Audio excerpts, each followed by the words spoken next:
So the title of this section is What the Environment Can Tell You If You Listen. But I've got to link it in, of course, with eternal knowledge. And when you start researching your way back through the Vedic tradition from which Vastu comes from, there's one or two interesting little facts. Creation leads to destruction, which in turn creates something new. And along with that, there's just a little statement. Energy can neither be created nor destroyed. It can only be transformed. So you're already starting this little section with a few basic things that are truly eternal.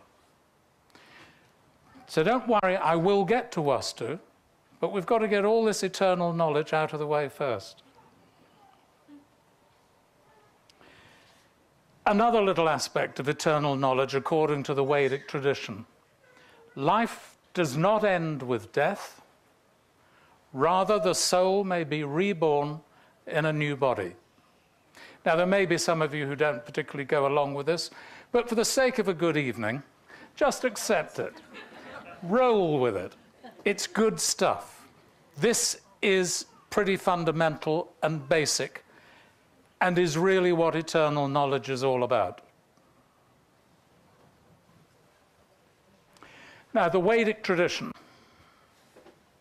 The Vedic tradition, as we receive it today, is based on some Sanskrit literature, some would call them scriptures, which are the Vedas themselves, the Upanishads, a remarkable piece of literature called the Srimad Bhagavatam, and of course most people have heard of the Mahabharata.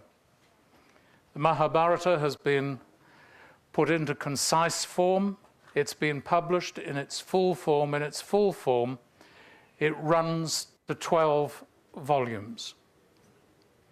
It's been put on as a stage performance, on which it runs for, I think, 9 hours. And I believe somebody is about to film it. And they reckon that'll run for about 12 hours. Can you imagine 12 hours of the Mahabharata? Absolutely mind-blowing. Because within the Mahabharata are what a lot of people would call myth, legends. But if you cling to what you know of the Mahabharata and the descriptions of man and his forebears and the science that was available to everybody at that time,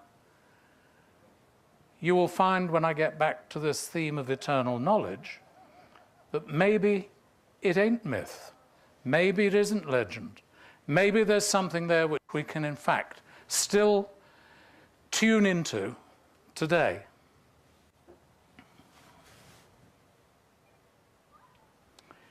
The Srimad Bhagavatam is described as the eternal knowledge given by the Lord Krishna to Brahma before creation began. I just sort of slipped that little "before creation began" in quite quietly. I didn't really want to sort of excite you too much. But I've put that little bit in red. Before creation began. What a concept. That eternal knowledge began then, before there was a creation.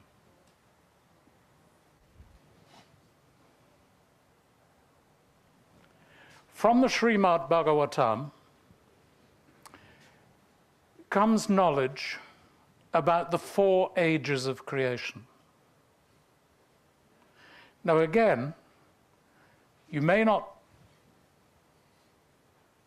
accept all this, but you're going to be exposed to some numbers, some lengths of ages, which really are quite mind-numbing.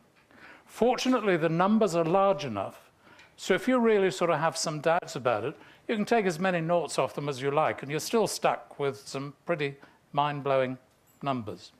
Now, for those of you at the back who won't be able to read the PowerPoint, The 4 ages described in the Srimad Bhagavatam are the Satya Yuga,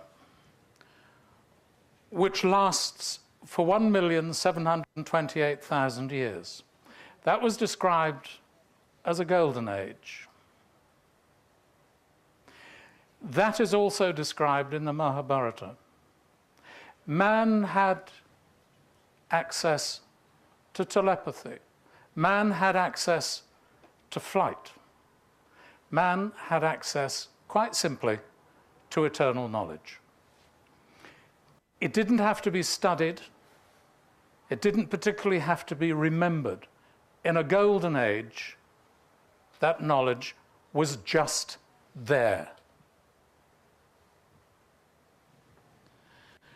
After that age expired, the Treta Yuga, the Silver Age, lasts for 1,296,000 years.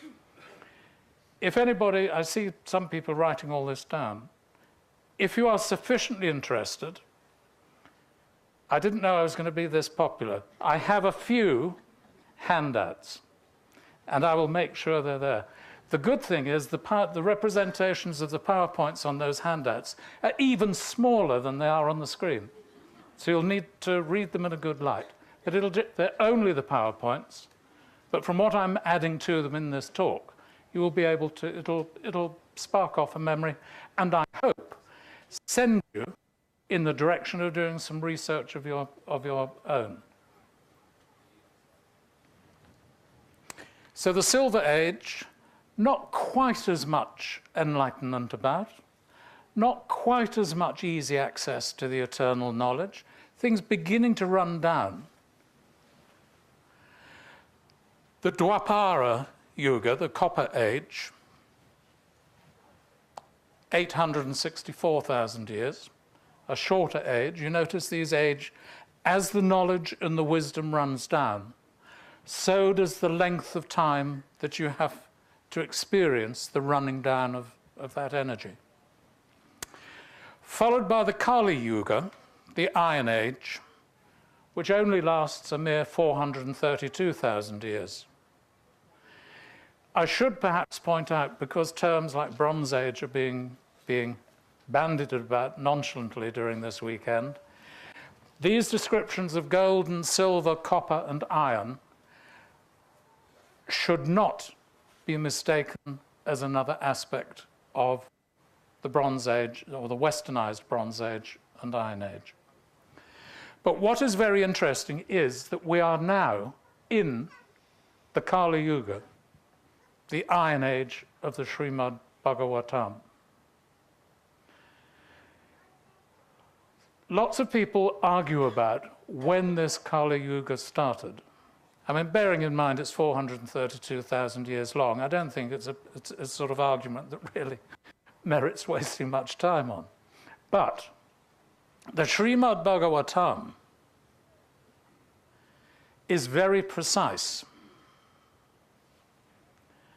We have 427,000 years of the final age in the cycle leading to destruction left.